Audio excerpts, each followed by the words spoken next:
નમસ્કાર વિદ્યાર્થી મિત્રો, ફરીથી તમારું સ્વાગત છે આપણી યુટ્યુબ ચેનલ ઉપર. અને આજે એટલે કે લાસ્ટ લેક્ચરની અંદર આપણે ફૂગ જે છે એનું ઇન્ટ્રોડક્શન જોયું હતું. અને આજે આપણે ફૂગ જે છે એના જે 4 વર્ગ જે છે એના વિશે આપણે ડિટેલમાં આજે જોવાનું છે. કઈ ફૂગ જે છે એની અંદર કેવા પ્રકારનું હોય છે, એના ઉદાહરણો છે, બરાબર છે, એ આપણે વન બાય વન ડિટેલમાં જોવાનું. અત્યાર સુધી તમે જે પણ જોયું એટલે એના ઉપરથી તમને ખ્યાલ છે કે આપણે ફૂગ જે છે એની અંદર 4 વર્ગ છે. ઓકે, ફાઇકોમાઇસેટિસ, એસ્કોમાઇસેટિસ, બેસિડિયોમાઇસેટિસ અને ડ્યુટેરોમાઇસેટિસ. ઓકે, એમાં આજે સૌથી પહેલાં આપણે જોઈએ ફાઇકોમાઇસેટિસ. ઓકે, આ ફૂગ જે છે એની શું ખાસિયત છે એના વિશે આપણે જોઈએ. ઓકે, સૌથી પહેલાં આ જે ફૂગ જે છે એ જલજ, આપણે પહેલાં એના વસવાટની વાત કરી લઈએ કે કઈ જગ્યાએ એ જોવા મળે છે. તો ખાસ કરીને વસવાટની બાબત જલજ છે, એકદમ ભીના અને ભેજયુક્ત પરિસ્થિતિ હોય. ઓકે, ભીના અને ભેજયુક્ત વિસ્તારમાં જોવા મળશે. ઓકે, બીજું કે એકદમ સડતા લાકડા હોય એના ઉપર એ જોવા મળશે. ઓકે, બીજું આ તો એ રીતના વાત, પણ હવે અમુક ફૂગ જે છે એ બીજા સજીવો ઉપર જોવા મળે, જે પરોપજીવી કહેવાય. એમાંથી અમુક ફૂગ જે છે અવિકલ્પી પરોપજીવી છે.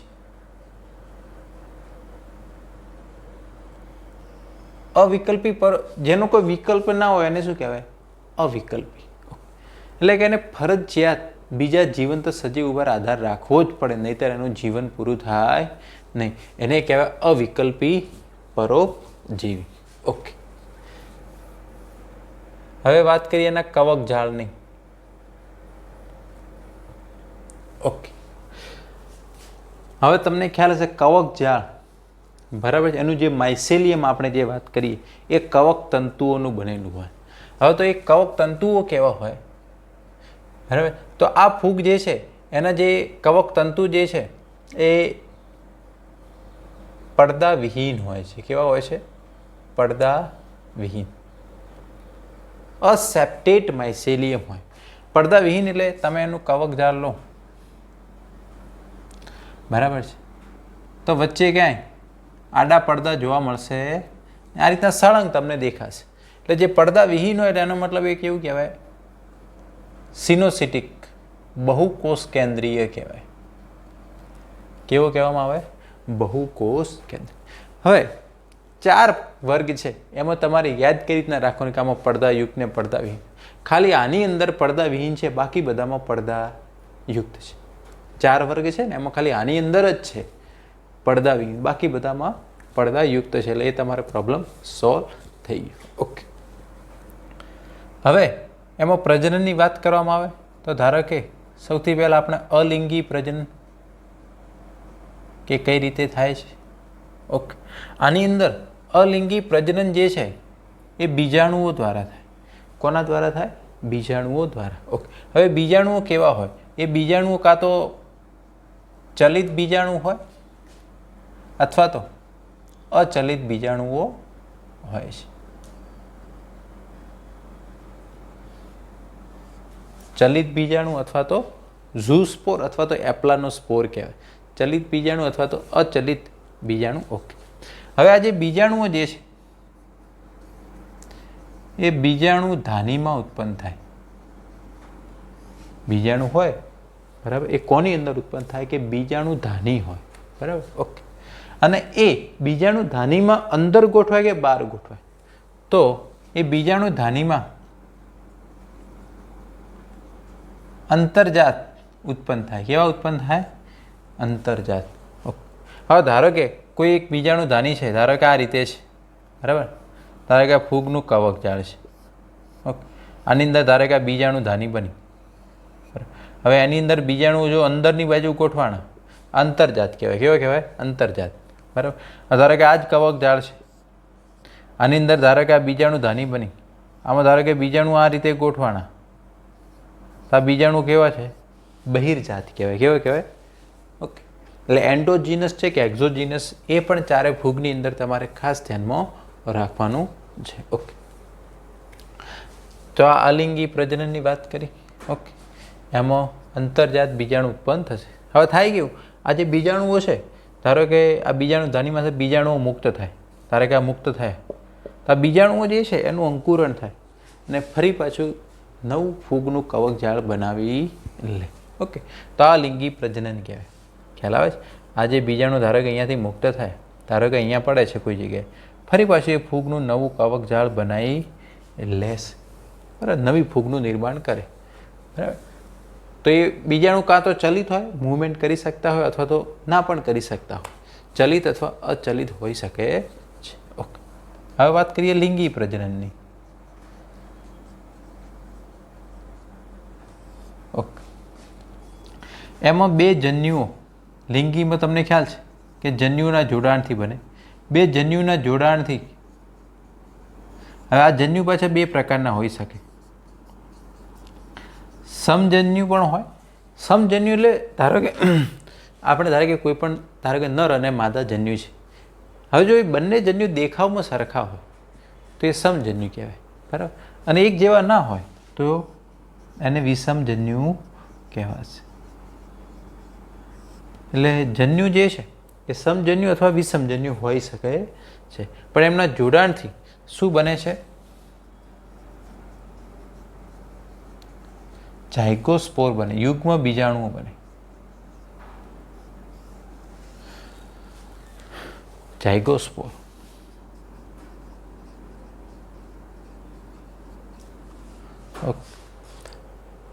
જન્યુનું જોડાણ થાય એટલે એમ યુગ્મ જ બને ને, એમ આની અંદર શું બને? યુગ્મ બીજાણુ બને. શું બને? યુગ્મ બીજાણુ. ઓકે.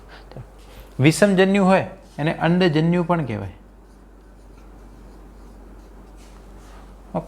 હવે જેમ કે આપણે એક સિમ્પલ ઉદાહરણ આપીએ, જેમ કે આપણે મનુષ્યનું ઉદાહરણ આપીએ, તો આપણી અંદર કેવા હોય? સમજન્યુ હોય કે વિષમજન્યુ?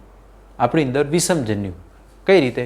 જેમ કે આપણા મનુષ્યમાં નરજન્યુ જે છે એ શુક્રકોષ છે. શું છે? શુક્રકોષ. બરાબર? ઓકે.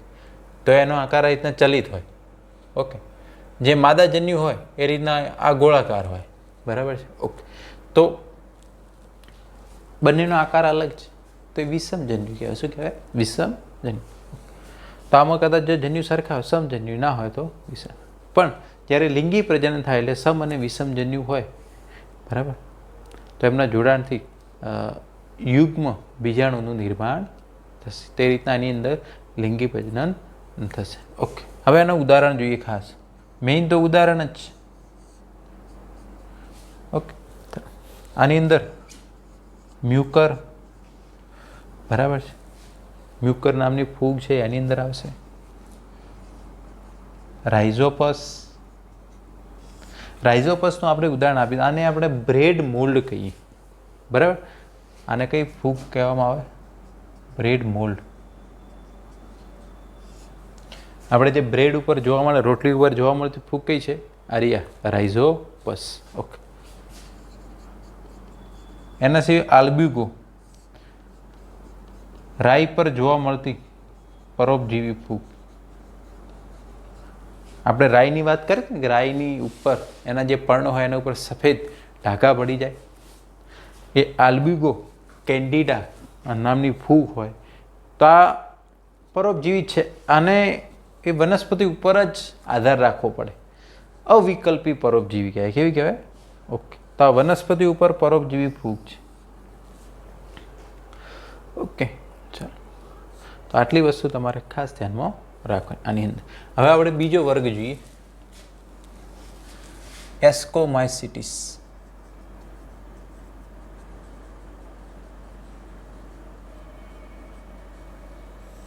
ઓકે. અચ્છા, કમ્પેરિઝન ખાસ કરવાની છે દરેક ફૂગ વિશે. ઓકે. નોર્મલી આ ફૂગ જે છે અને કોથળીમય ફૂગ પણ કહેવાય. કેવી ફૂગ કહેવાય? કોથળીમય. એટલે આમ જે પાઉચ લાઇક સ્ટ્રક્ચર હોય ને, કોથળી જેવી રચના, એવી એની અંદર જોવા મળે. તમે ફૂગને જોવો એટલે તમને ખ્યાલ આવે. બરાબર? એટલે એને એસ્કોમાઇસિટીસ કોથળીમય ફૂગ તરીકે પણ ઓળખવામાં આવે છે. ઓકે, તો આ પણ ખાસ યાદ રાખવાનું. કોથળી જેવી રચના હોય એની અંદર. ઓકે, આ ફૂગની અંદર અમુક એક કોષી પણ હોય અને અમુક ફૂગ બહુ કોષી પણ છે. એક કોષી ફૂગ એક જ છે, ઈસ્ટ, સેકેરોમાઇસિસ સેરિવિસ. બાકીની બધી ફૂગ જે છે બહુકોષી છે. ઓકે, બાકીના તમે જે પણ આપણે ઉદાહરણ ભણીશું એ બધી જ ફૂગ કેવી છે? બહુકોષી. જેમ કે પેનિસિલિયમ નામની ફૂગ આવે છે, એ પણ આની અંદર આવશે. તો આની અંદર એક કોષી પણ હોય છે અને અમુક બહુકોષી પણ હોય છે. ઓકે, પછી વસવાટ કેવી જગ્યાએ જોવા મળે અને પોષણની વાત કરી દઈએ. ઓકે, તો પોષણ ઉપરથી જ ખ્યાલ આવી જાય. એ બધી ખાસ કરીને મૃતોપજીવી હોય. કેવી હોય? મૃત સજીવ ઉપર આધાર રાખે અને મૃતોપજીવીઓ કહેવાય. અમુક વિઘટકો વિઘટન કરે એ બધા વિઘટકો કહેવાય. ઓકે, પછી પરોપજીવી, જીવંત સજીવ ઉપર આધાર રાખે એ બધા પરોપજીવી કહેવાય. ઓકે, અને અમુક જે છે છાણ ભક્ષી હોય. છાણ ભક્ષી એટલે છાણ ઉપર આધાર રાખે. બરાબર, જે પણ મળ હોય, બરાબર, પશુઓનું છાણ છે એના ઉપર આધારિત તો છાણ પક્ષી, એમાંથી એમને ખોરાક મળે તો એ છાણ પક્ષી કહેવાય. બરાબર, અમુક જે ફૂગ હોય તમે જો ઉકરડા ઉપર ઉગી નીકળે છે તે બધી છાણ પક્ષી કહેવાય. ઓકે, ચાલો હવે એનું કવક જાળ. એનું કવક જાળ છે શાખિત હોય. હવે શાખિતનો મતલબ ધારો કે શાખિત અને પડદાયુક્ત હોય. ચાલો, પડદાયુક્ત તો આપણને ખ્યાલ જ કે પેલું ક્રોસ વોલ એટલે એક કોષ કેન્દ્રી હોય. શાખિત એટલે ધારો કે આ એક કવક તંતુ છે, આમાંથી બીજું નીકળે, આમાંથી ત્રીજું નીકળે. બરાબર છે, એટલે આ રહ્યું, આ કેવું થઈ ગયું? શાખિત થઈ ગયું. કેવું થઈ ગયું? શાખિત. ઓકે, ચાલો. અને પડદાયુક્ત તો તમને ખ્યાલ જ છે કે એનું જે આની તમે અંદરથી રચના જુઓ તો વચ્ચે આડા પટ્ટા હોય. બરાબર, એટલે આમાં એક કોષ કેન્દ્રી પરિસ્થિતિ દેખાય. જ્યારે આમાં આડા પટ્ટા ના હોય, પડદા વિહીન છે, બરાબર, એટલે એ રીતે દેખાશે. તો કવક જાળની ખાસિયત એ હશે. ઓકે, હવે ડાયરેક્ટ પ્રજનનની અંદર અલિંગી પ્રજનન. ઓકે, અલિંગી પ્રજનન પણ બીજાણુઓ દ્વારા થાય. આની અંદર જેમ બીજાણુઓ બનતા હતા એમ આની અંદર પણ બીજાણુઓ બનશે. આની અંદર કેવું થાય? એક સ્પેશિયલ રચના બને જેને કણી બીજાણુ ધાનીધર કહેવાય. શું કહેવાય? કણી બીજાણુ ધાનીધર. ઓકે, એની અંદર કણી બીજાણુઓ ઉત્પન્ન થાય. શું ઉત્પન્ન થાય? કણી બીજાણુઓ. અને આ બીજાણુઓ જે છે બહિર્જાત હોય. કેવા હોય? બહિર્જાત. ઓકે, ખ્યાલ આવી? આપણે જેમ વનસ્પતિમાં કઈ રીતના પુષ્પ બને ને એની અંદર પરાગરજ ને એવું, એમ આની અંદર આ એક રચના છે. ધારે કે કણી બીજાણુ ધાનીધર છે તો એની અંદર કણી બીજાણુઓ છે જે એની બહારની સપાટીએ પણ ઉત્પન્ન થાય તો બહિર્જાત છે. આની અંદર કેવા હતા? બીજાણુ અંદરની બાજુ બનતા હતા, અંતર્જાત કહેવાતા. શું કહેવાતા? ઓકે, ચાલો. આ કોનિડિયો પોર કહેવાય. આ કોનિડિયા કહેવાય. શું કહેવાય? કોનિડિયા. આ એક્ઝોજીનસ એનું ઓરિજિન. ઓકે, ચાલો. જેમ કે કઈ રીતે? જેમ કે આ કણી બીજાણુ ધાનીધર, બરાબર, એની ઉપર ફોર એક્ઝામ્પલ આ બીજાણુ ઉત્પન્ન થાય. ખ્યાલ આવી રહ્યો છે? ધારો કે કણી બીજાણુ ધાનીધર છે, આ રહ્યું, એની ઉપર આ કણી બીજાણુ ઉત્પન્ન થયા, ડાયરેક્ટ એક્સપોઝ થયેલા છે. બરાબર, હવે જ્યારે પવન કે એવું કંઈક આવે એટલે આ રહ્યું તૂટે. બરાબર છે, પવન કે એવું કંઈ આવે એટલે આ રહ્યું બીજાણુ આમાંથી મુક્ત થાય. હવે ધારો કે આ જ બીજાણુઓ ગમે ત્યાં જઈને પડશે, યોગ્ય પરિસ્થિતિ મળશે એટલે ફરી પાછું અંકુરણ થશે અને નવી ફૂગનું નિર્માણ કરશે. તો અલિંગી પ્રજનન એ રીતે આની અંદર થતું હોય છે. ઓકે, લિંગી પ્રજનનની વાત કરી દઈએ. ઓકે, લિંગી પ્રજનન જે છે એની અંદર આ જે બધાના નામ જે આપેલા છે ને મોટાભાગે લિંગી પ્રજનનના આધારે આપેલા છે. ઓકે, આપણે જેમાં એસ્કોમાઇસિટીસ કહેવાય, બરાબર. તો આની અંદર જે ફળધાની કાય હોય, શું હોય? ફળધાની કાય, એસ્કોસ્કાર્પ કહેવાય. શું કહેવાય ને? એસ્કોસ્કાર્પ, ફળધાની કાય. એની અંદર બધી ધાનીઓ ઉત્પન્ન થાય. ધાનીઓ એટલે એસ્કી કહેવાય, જે કોથળી જેવી રચના હોય. ધાનીઓ એટલે એસ્કી, જે કોથળી જેવી રચના એની અંદર બને. ઓકે, અને એની અંદર જે ધાની બીજાણુઓ ઉત્પન્ન થાય, એની અંદર શું ઉત્પન્ન થાય? ધાની બીજાણુઓ, જેને એસ્કોસ્પોર કહેવાય. શું કહેવાય? એસ્કોસ્પોર, એસ્કોસ્કાર્પ, એસ્કી અને એસ્કોસ્પોર. ઓકે, તો એક ફ્રુટિંગ બોડી બને, બરાબર. એક ફળકાય જેવી રચના હોય, એની અંદર આવી નાની નાની કોથળીઓ હોય.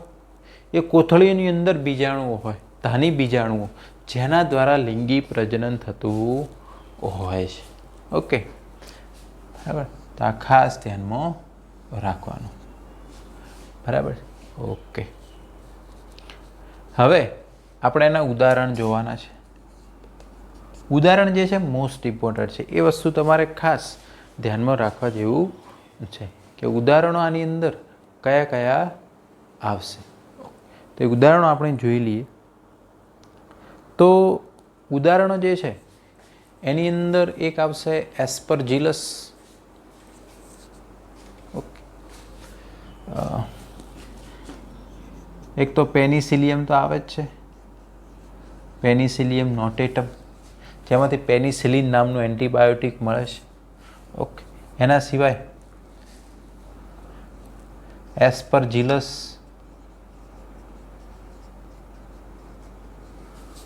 ઓકે, એસ્પરજીલસ નાઇઝર પણ કહેવામાં આવે છે, એ પણ એની અંદર આવશે. ઓકે, એના સિવાય બીજી એક ક્લેવિસેપ્સ,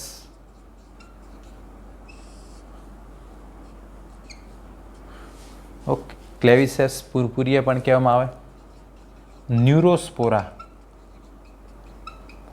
ઓકે, ન્યુરોસ્પોરાનું અહીંયા એક ઇમ્પોર્ટન્ટ લખ્યું છે કે ન્યુરોસ્પોરા ફૂગ જે છે એ ખાસ કરીને જૈવ રાસાયણિક ક્રિયાઓ અને જનીન ઇજનેરી વિદ્યામાં ઉપયોગી છે. શેમાં ઉપયોગી છે? જૈવ રાસાયણિક પ્રક્રિયાઓ અને જનીન ઇજનેરી વિદ્યામાં અથવા જનીન ક્રિયાવિધિમાં. ઓકે, તો આનો ઉપયોગ જે છે ન્યુરોસ્પોરા, ઓકે, જેમ જેનેટિક એન્જિનિયરિંગમાં ડ્રોસોફિલા, બરાબર, ફળમાખીનો વધારે ઉપયોગ થતો, એમ પ્લાન્ટની અંદર ન્યુરોસ્પોરા જે છે એનો જેનેટિક એન્જિનિયરિંગમાં વધારે ઉપયોગ થઈ રહ્યો છે. ઓકે, તો આ રહ્યું ખાસ યાદ રાખો: પેનિસિલિયમ, એસ્પરજીલસ, ક્લેવિસેપ્સ, ન્યુરોસ્પોરા. ઓકે, એના સિવાય અમુક જે મોરેલ્સ અને બફેલ્સ આવે, અમુક કાળા રંગના હોય અને અમુક પીળા રંગના હોય, એ બધા ખાવા લાયક હોય. મોરેલ્સ, ઓકે, જે કાળા રંગના હોય. કેવા રંગના હોય? કાળા. અને બફલ્સ જે પીળા રંગના હોય, જે ખાવામાં ઉપયોગી, એની ટેસ્ટ જે છે, એનું ફ્લેવર બનાવવામાં એ ઉપયોગી છે. મોરેલ્સ અને બફલ્સ. ઓકે, આટલું તમારે આની અંદર ખાસ ધ્યાનમાં રાખવાનું. ઓકે, મેઇન એનો અલિંગી અને લિંગી પ્રજનન. ઓકે, હવે આપણે એના પછી જો નેક્સ્ટ બેસિડિયોમાઇસિટીસ વિશે જોઈએ. કોના વિશે જોઈએ? બેસિડિયોમાઇસિટીસ.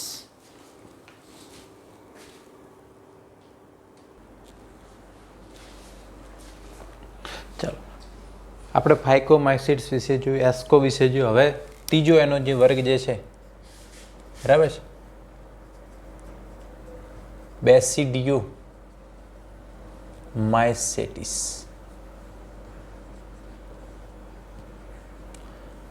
ઓકે,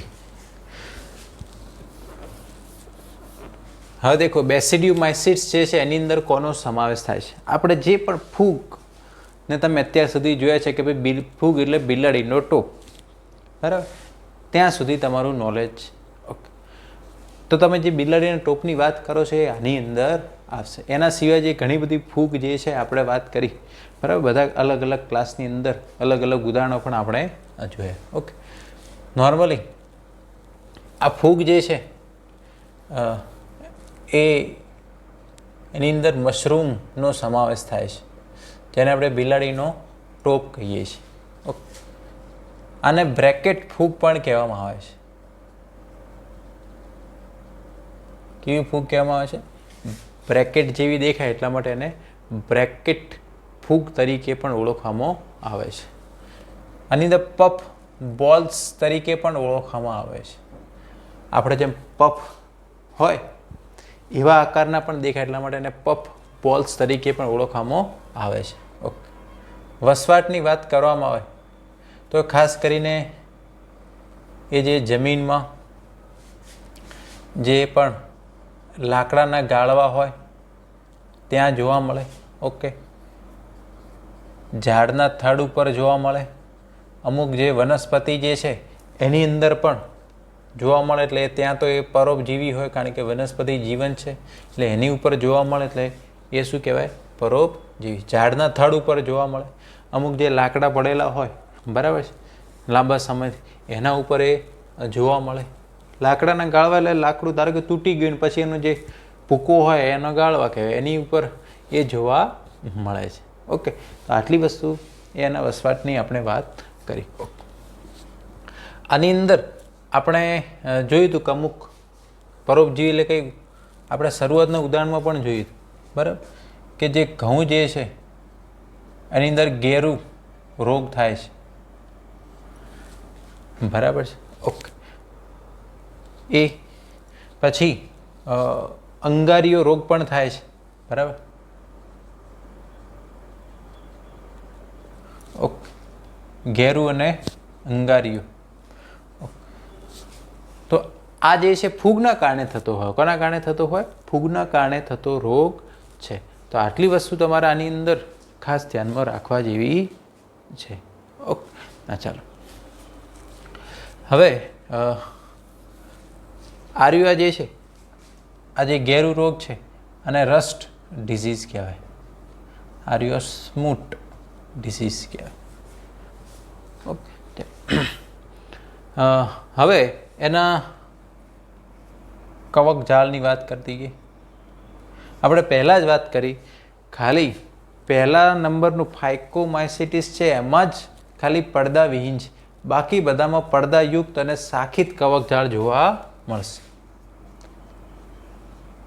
પડદાયુક્ત અને કવકજાળ કેવું હશે? શાખિત હશે. ઓકે, એના પછી અલિંગી પ્રજનન. હવે જેમ પહેલાં બધામાં બીજાણુ ઉત્પન્ન થતા હતા એમ આની અંદર કોઈ પણ પ્રકારના અલિંગી બીજાણુઓ જે છે એ ઉત્પન્ન થતા નથી. પરંતુ લિંગી પ્રજનન એ થાય છે. હવે લિંગી પ્રજનન આપણે શરૂઆતમાં જ વાત કરી હતી ઇન્ટ્રોડક્શનની અંદર કે બે દેહી કોષો હોય ફૂગના, એનું જોડાણ થાય, બરાબર. એને પહેલાં જીવરસ સંયુગ્મન કહેવાય. પછી એમાં એ દ્વિકોષ કેન્દ્રીય અવસ્થા બને. પછી એમાં કોષ કેન્દ્ર સંયુગ્મન થાય, બરાબર. અને પછી અર્ધીકરણ થાય. બસ એ પ્રક્રિયા અહીંયા થતી જોવા મળે છે.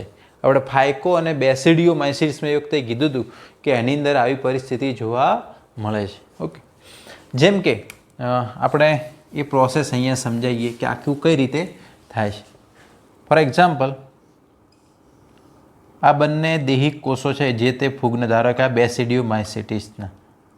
ઓકે, હવે આ પણ એકકીય હોય કારણ કે ફૂગનો દેહ કેવો છે? એકકીય. ઓકે, આમનું જોડાણ થાય. ઓકે, એટલે આમનું જોડાણ થયું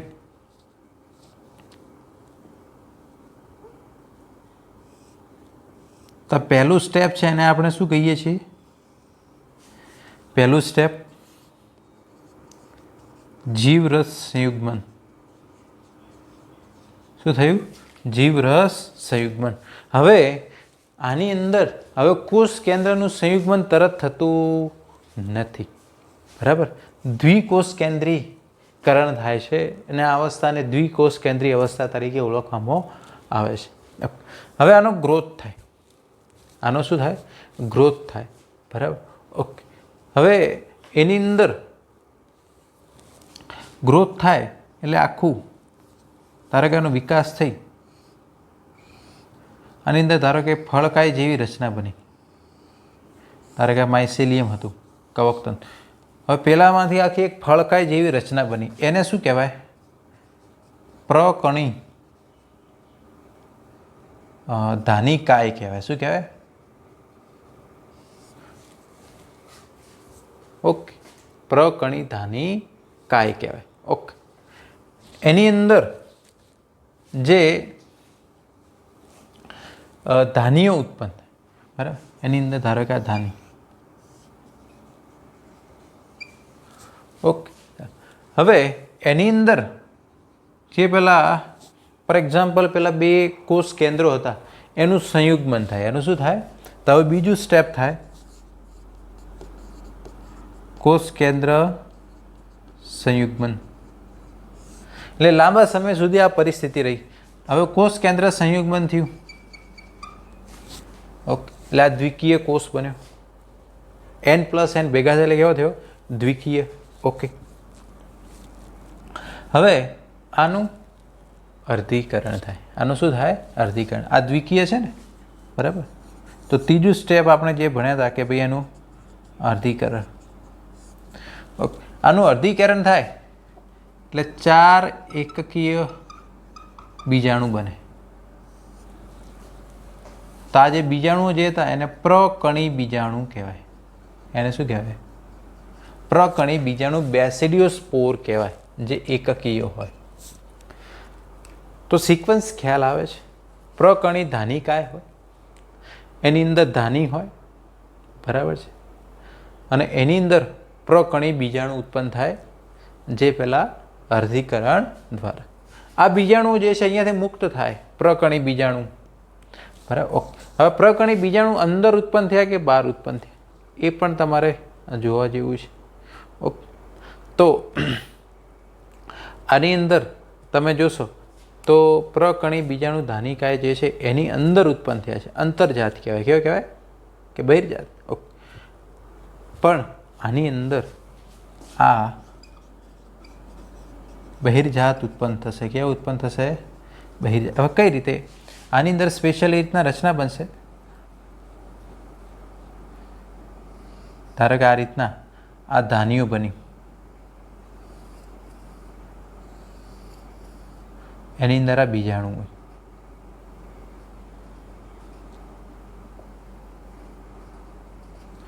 ખ્યાલ આવી રહ્યો છે? તો આજે ધારો કે આ રીતના ડાયરેક્ટ બીજાણુઓ જ હશે. આ રીતના ડાયરેક્ટલી શું હશે? બીજાણુઓ. તો એ બહિર્જાત કહેવાય. કેવા કહેવાય? બહિર્જાત. ફોર એક્ઝામ્પલ આપણે મશરૂમની વાત કરીએ કે આ રીતના હોય છે,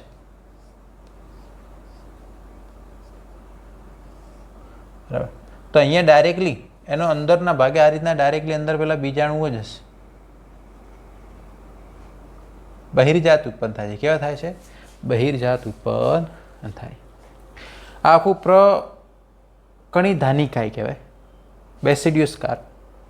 એની અંદર આ જે ધાની છે બેસિડિયમ, અને એની અંદર બેસિડિયોસ્પોર છે. આ શું છે? બેસિડિયો. એક આખી રચના, આ ખાલી પર્ટિક્યુલર ધાનીઓ, અને અંદર પ્રકણી બીજાણુ. પ્રોસેસ એક જ છે, ખાલી અલગ અલગ નામ આપવામાં આવે છે.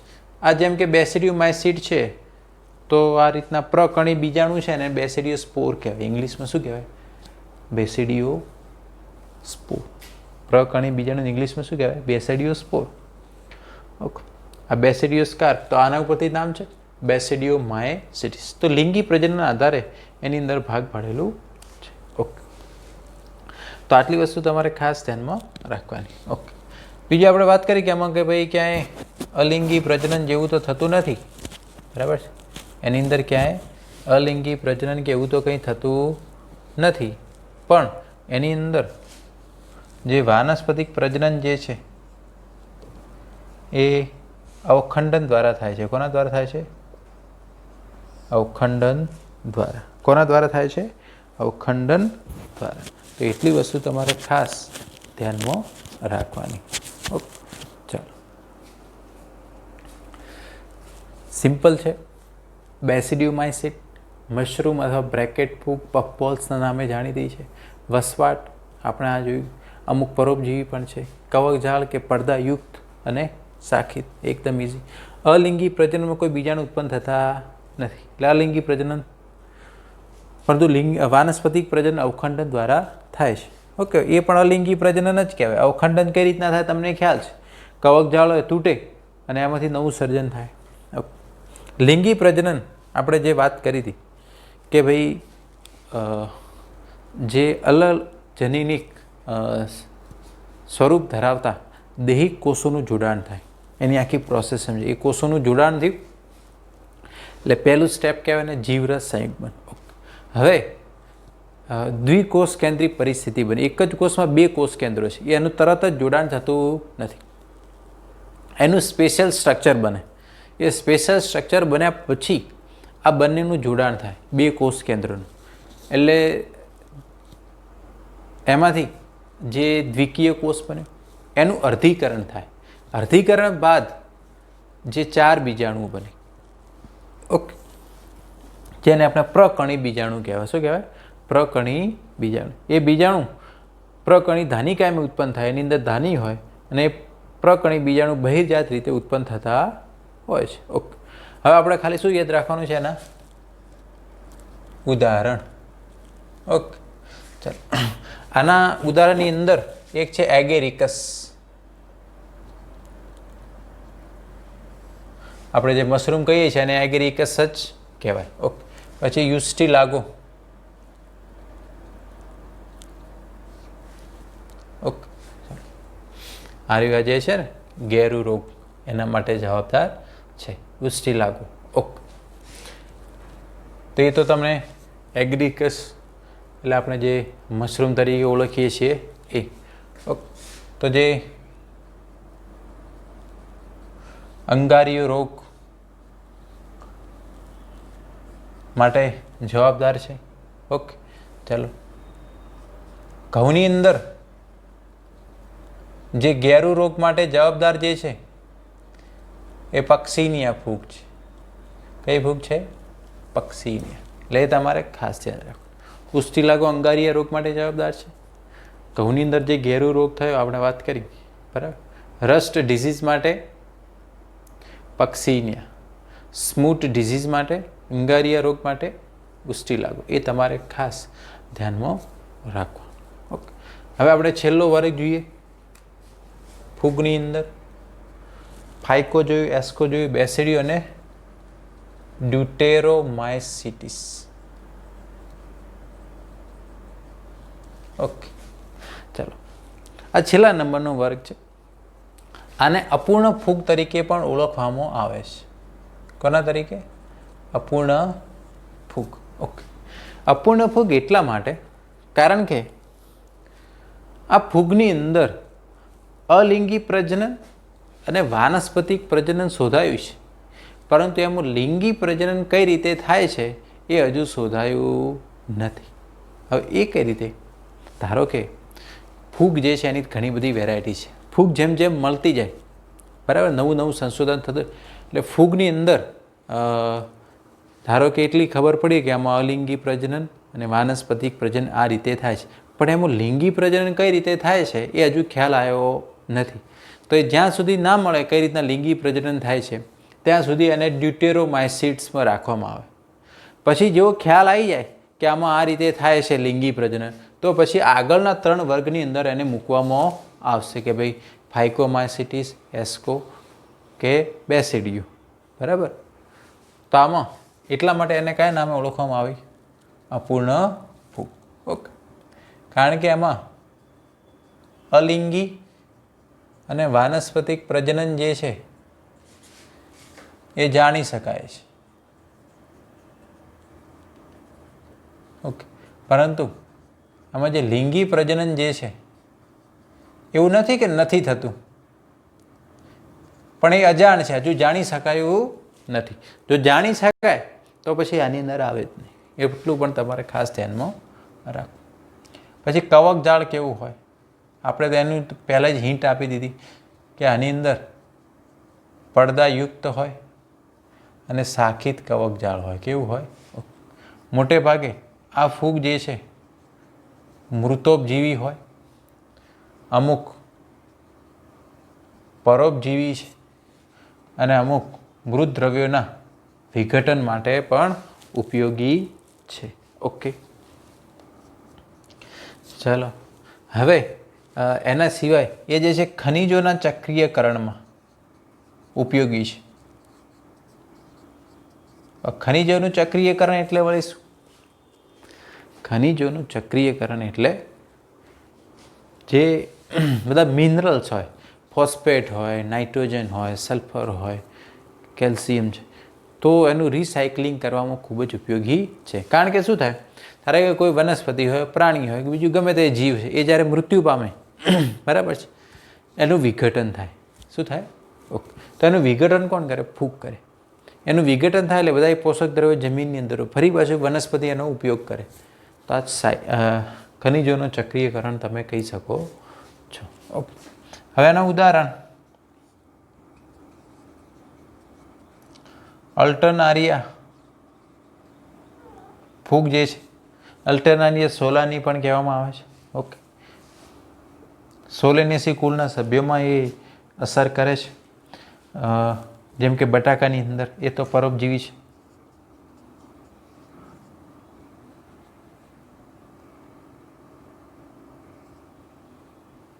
કોલિટોટ્રાઇકમ ફૂગ પણ આની અંદર આવે અને ટ્રાઇકોડર્મા એના ઉદાહરણ છે. ટ્રાઇકોડર્મા આપણે ધાધર થાય રિંગવોર્મ, તમને ખ્યાલ હશે, આપણે ખરજવું કહીએ, એ ટ્રાઇકોડર્માના કારણે થાય. કોના કારણે થાય? એ ફૂગને કારણે થતો રોગ છે, એ પણ તમારે ખાસ ધ્યાનમાં રાખવાનું. ઓકે, તો આની અંદર હવે આપણે કીધું કે આમાં અલિંગી પ્રજનન થાય છે. તો આમાં અલિંગી પ્રજનન જે છે કોના દ્વારા થતું હોય? તો એ કણી બીજાણુ દ્વારા થાય છે. કોના દ્વારા થાય છે? કણી બીજાણુ. ઓકે, એના દ્વારા થતું હોય છે. કણી બીજાણુ આપણે આગળ પણ આવી ગયું. ઓકે, ચાલો હવે આપણે 4 ફૂગ જે છે એનો તફાવત જોઈ લઈએ અને એના ઉદાહરણ યાદ રાખવા માટેની શોર્ટ ટ્રીક પણ આપણે જોઈ લઈએ. ચાલો હવે આપણે 4 ફૂગ જે છે એની કમ્પેરિઝન કરી લઈએ, એટલે તમને આ બધું યાદ રાખવામાં એકદમ સરળ રહે. પહેલેથી જ કમ્પેરિઝન કરી નાખો તો તમને કશું યાદ રહે નહીં. ઓકે, ફાઇકોમાઇસિટીસ, એસ્કો, બેસિડિયો અને ડ્યુટેરો, આપણે PABD કરીને લખ્યું છે શોર્ટમાં. લક્ષણ ધારો કે કવક જાળ, તો ફાઇકોમાઇસિટીસમાં તમને ખ્યાલ છે કે કવક જાળ કેવું હોય, બરાબર છે. ઓકે, તો એની અંદર એ પડદાવિહીન હોય. કેવું હોય? પડદાવિહીન. બાકી બધામાં કેવું છે? શાખિત અને પડદાયુક્ત કવક જાળ છે. આમાં પણ શાખિત અને પડદાયુક્ત. આની અંદર પણ શાખિત અને પડદાયુક્ત કવક જાળ. એટલે તમને આટલું યાદ રાખવામાં એકદમ સરળ. આમાં ખાલી પડદાવિહીન, બાકી બધામાં ઓકે. ચાલો હવે અલિંગી પ્રજનન આપણે ખાસ, તો આની અંદર ફાઇકોમાં ચલ બીજાણુ ને અચલ બીજાણુ દ્વારા થતા. એ બીજાણુ કેવા ઉત્પન્ન થતા? અંતર્જાત. ઓકે, એસ્કોમાઇસિટમાં કણી બીજાણુ દ્વારા, અને એ બીજાણુ કેવું ઉત્પન્ન થતા હતા? બહિર્જાત. ઓકે. બેસિડિયોમાઇસિટમાં તો આપણે અલિંગી પ્રજનન, એમાં બીજાણુઓ જોવા મળતા નથી. અને આની અંદર પણ અલિંગી પ્રજનન કોના દ્વારા થતું હતું? કણી બીજાણુ દ્વારા. આની અંદર પણ કણી બીજાણુ દ્વારા, આની અંદર પણ કણી બીજાણુ. એ પણ તમે ખાસ ધ્યાનમાં રાખજો. લિંગી પ્રજનનની વાત કરવામાં આવે, ઓકે, આમાં અંતર્જાત, આમાં બહિર્જાત, એ પણ ખાસ યાદ રાખો. લિંગી પ્રજનન ફાયકોમાં કાં તો સમજન્યુક હોય, કાં તો વિષમજન્યુક હોય, અથવા તો અંડજન્યુક હોય. એસ્કોમાઇસિટ્સ છે, આમાં લિંગી પ્રજનન તમને ખ્યાલ છે ધાની બીજાણુઓ દ્વારા થાય. અને ધાની બીજાણુઓ છે એ ક્યાં ઉત્પન્ન થાય? અંતર્જાત, અંદરની બાજુ ઉત્પન્ન થતા, એટલે અંતર્જાત કહેવાય. બેસિડિયોમાઇસિટ્સ જે છે, જેને બેસિડિયોસ્પોર કહેવાય, આને એસ્કોસ્પોર કહેવાય ને. ઓકે. ધાની એટલે કોથળી જેવી રચના, એટલા માટે એવું. આ બહિર્જાત ઉત્પન્ન થાય. ક્યાં ઉત્પન્ન થાય? બહિર્જાત. અને ડ્યુટેરોમાઇસિટ્સ તો કેવી છે? અપૂર્ણ ભોગ છે. એમાં તો લિંગી પ્રજનન અજાણ છે, એટલા માટે તેની અંદર મૂકેલા. હવે આપણે યાદ રાખવાનું છે ઉદાહરણ. ઓકે. એના માટેની એક શોર્ટ ટ્રીક છે. ઓકે. એના માટે તમારે એક સેન્ટેન્સ યાદ રાખવું પડે. ઓકે.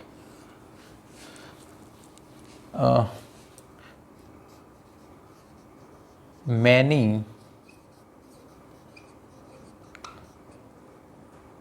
rabbits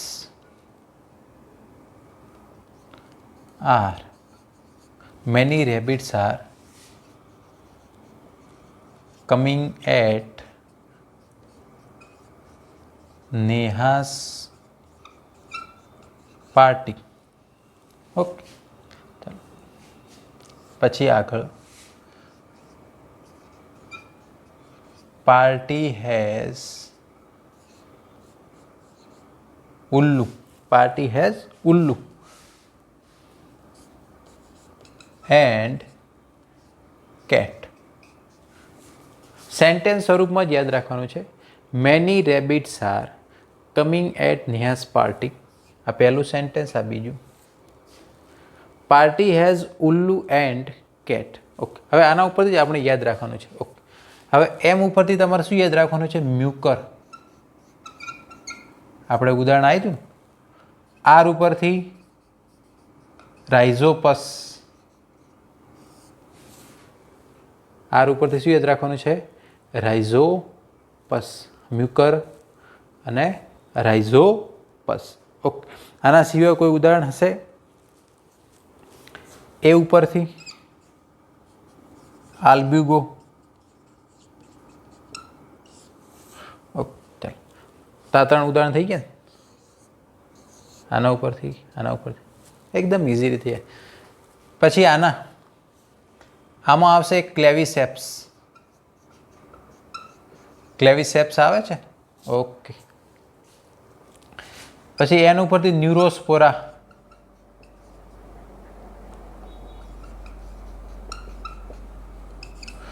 એ પણ આવે છે ને.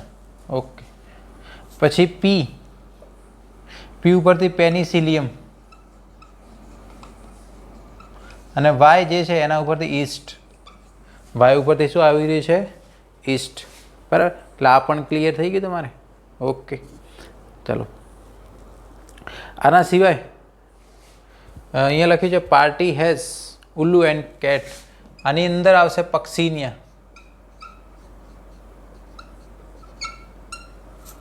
ઓકે. ચલો, યુ ઉપરથી યુસ્ટિલાગો આવશે. એ ઉપરથી આવશે એગેરિકસ. એ ઉપરથી શું આવશે? એગેરિકસ. જે આપણે બિલાડીનો ટોપ કહીએ ને, એગેરિકસ, ઉસ્ટિલાગો, એ બધા બેસિડિયોમાઇસિસમાં હતા ને. હવે વાત રહી આની સી. એની અંદર 3 ઉદાહરણો હતા, કદાચ તમને ખ્યાલ હોય તો. ઓકે. એમાં સી ઉપરથી કોલિટોટ્રાઇકમ. એ ઉપરથી અલ્ટરનારિયા. અને ટી ઉપરથી ટ્રાઇકોડર્મા, ટી ઉપરથી શું આવે?